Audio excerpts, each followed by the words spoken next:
Viewers, आपको channel में खुशामदीद कहते हैं। आज हम ब्लड प्रेशर की मेडिसिन के बारे में डिस्कस करेंगे। यूँ तो मार्केट से बहुत सारी ब्लड प्रेशर की मेडिसिन मिल जाती हैं, लेकिन सिचुएशन के हिसाब से यूज़ करनी पड़ती हैं। डॉक्टर जब भी मेडिसिन रिकमेंड करते हैं या प्रेस्क्राइब करते हैं तो मरीज़ की मुकम्मल हिस्ट्री लेने के बाद फिर ही ब्लड प्रेशर की मेडिसिन उसको प्रेस्क्राइब करते हैं। क्योंकि अगर आप सेल्फ़ मेडिकेशन करेंगे या फिर अपनी मर्ज़ी से कोई भी ब्लड प्रेशर की मेडिसिन इस्तेमाल करेंगे तो उसका आपको नुकसान हो सकता है। आइए आज हम आपको ब्लड प्रेशर की कुछ मेडिसिन के बारे में बताते हैं कि किस सिचुएशन में ब्लड प्रेशर की मेडिसिन को इस्तेमाल करना चाहिए और किस सिचुएशन में ब्लड प्रेशर की मेडिसिन को इस्तेमाल नहीं करना चाहिए।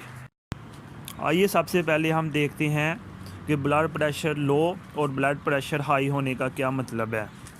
बेसिकली जब ब्लड प्रेशर हाई होता है तो इसका मतलब ये है कि हमारे जिस्म के अंदर जो खून की नालियाँ हैं उनका डायामीटर छोटा हो जाता है, यानी वो नालियाँ सिकुड़ जाती हैं, जिसकी वजह से हमारे ब्लड वेसल्स के अंदर खून की नालियों के अंदर खून की रफ़्तार, उनका प्रेशर बहुत ज़्यादा हो जाता है। इसको हम ब्लड प्रेशर कहते हैं।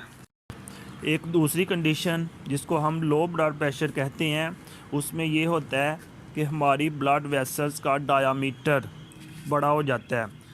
यानी आसान लफ्ज़ों में हम ये कहेंगे कि हमारी ब्लड वेसल जो है ना वो खुल जाती हैं, जिसकी वजह से ब्लड का प्रेशर कम हो जाता है। क्योंकि जब किसी चीज़ का डायामीटर बड़ा होता है तो ब्लड ने हमारी बॉडी के अंदर उतना ही रहना है जितना वो है, तकरीबन 5-5.5 लीटर के राउंड अबाउट।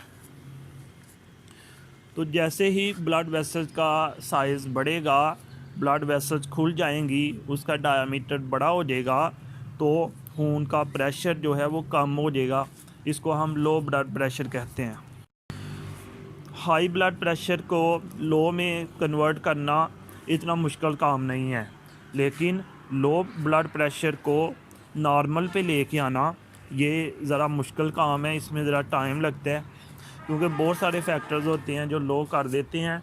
तो इसके लिए मरीज़ की निगरानी बहुत ज़रूरी है और उसको कुछ मेडिसिन दी जाती हैं, ड्रिप वगैरह भी लग सकती है ताकि उसका ब्लड प्रेशर नॉर्मल पे लाया जा सके।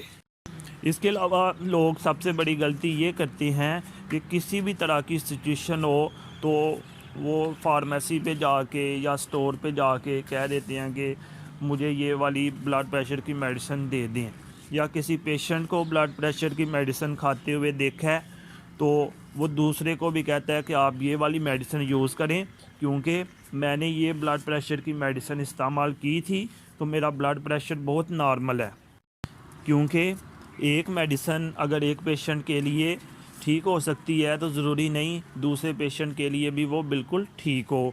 तो इसलिए ऐसा बिल्कुल नहीं करना चाहिए। अगर आप कोई मेडिसिन यूज़ कर रहे हैं या किसी बंदे को यूज़ करते हुए देखा है और आप वही मेडिसिन यूज़ करते हैं तो ये बिल्कुल रॉन्ग प्रैक्टिस है। इससे काफ़ी नुकसान हो सकता है, सेहत पहले से ज़्यादा बिगड़ सकती है। जैसे यहाँ पे आपको थोड़ा सा मैं बताना चाहूँगा कि बहुत सारी ब्लड प्रेशर की मेडिसिन जो कि आम हालात में इस्तेमाल होती हैं उसको हम प्रेगनेंसी के दौरान इस्तेमाल नहीं कर सकते, क्योंकि उसके काफ़ी सीवियर साइड इफ़ेक्ट्स होते हैं।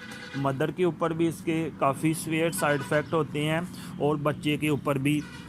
तो ऐसी ब्लड प्रेशर मेडिसिन को प्रेगनेंसी में बिल्कुल यूज़ नहीं किया जाता और ना ही डॉक्टर प्रेस्क्राइब करते हैं। आइए आपको एक ऐसी मेडिसिन के बारे में बताते हैं जो कि प्रेगनेंसी में इस्तेमाल होती है। एल्डोमेट के नाम से एक मेडिसिन आ रही है। इसके अंदर जो ड्रग मौजूद होती है उसका नाम है मिथाइल डोपा। 250 mg में ये मेडिसिन आती है और इसको प्रेगनेंसी के दौरान डॉक्टर यूज़ करवाते हैं, क्योंकि दूसरी मेडिसिन जो आम हालात में इस्तेमाल होती हैं वो प्रेग्नेंट वोमेन इस्तेमाल नहीं कर सकती, क्योंकि उसके काफ़ी सीवियर साइड इफ़ेक्ट्स होते हैं मदर के ऊपर और बच्चे के ऊपर। तो इस वाले से काफ़ी एहतियात की ज़रूरत है। तो सेल्फ़ मेडिकेशन अगर आप करते हैं तो आप सोच नहीं सकते कि उससे कितना बड़ा नुकसान हो सकता है। इसलिए हमेशा किसी अच्छे डॉक्टर से चेकअप करवाने के बाद जो वो मेडिसिन प्रेस्क्राइब करता है और जिस बंदे के लिए करता है, जिस पेशेंट के लिए करता है, सिर्फ वही उसको यूज़ करे, दूसरे को वो मेडिसिन यूज़ ना करवाए। एल्डोमेट 250 mg में आ रही है। अगर ये काफ़ी ब्लड प्रेशर हाई रहे प्रेग्नेंट वोमेन का तो इसको यूज़ करवाया जा सकता है।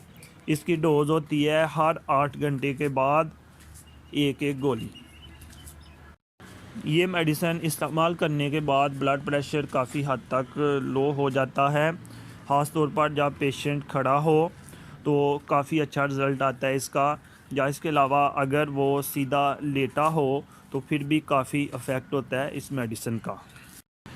इसके अलावा इसी मेडिसिन को एक तो हम प्रेगनेंसी में यूज़ कर सकते हैं, स्पेसिफ़िक है ये मेडिसिन प्रेगनेंसी में। अगर ब्लड प्रेशर हाई हो तो इस मेडिसिन को यूज़ करवाया जाता है। इसके अलावा किडनी हाइपरटेंशन हो, यानी कि गुर्दों में ब्लड प्रेशर हाई हो जाए तो फिर भी इस मेडिसिन को यूज़ करवाया जाता है। इसके अलावा एक कंडीशन होती है जिसको हम कहते हैं पोस्ट मेनोपॉज़ल फ्लशिंग, कि आम तौर पे जब फ़ीमेल की एज 40-45 से ज़्यादा हो जाती है तो उसको जो है ना फ्लशिंग स्टार्ट हो जाती है। ऐसा उसको फ़ील होता है कि पूरी बॉडी में हीट फैलते जा रही है, लेकिन ये नहीं पता चलता कि ये हीट कहाँ से आ रही है। तो उस सूरत में भी ये एक बहुत ज़बरदस्त मेडिसिन है, एल्डोमेट, हर 8 घंटे के बाद एक गोली। व्यूअर्स, अगर आपको हमारी ये वीडियो पसंद आई है तो मज़ीद वीडियोज़ हासिल करने के लिए हमारे चैनल को सब्सक्राइब करें और बेल आइकॉन पर क्लिक करें ताकि आपको वीडियो अपलोड होते ही मैसेज मिल जाए।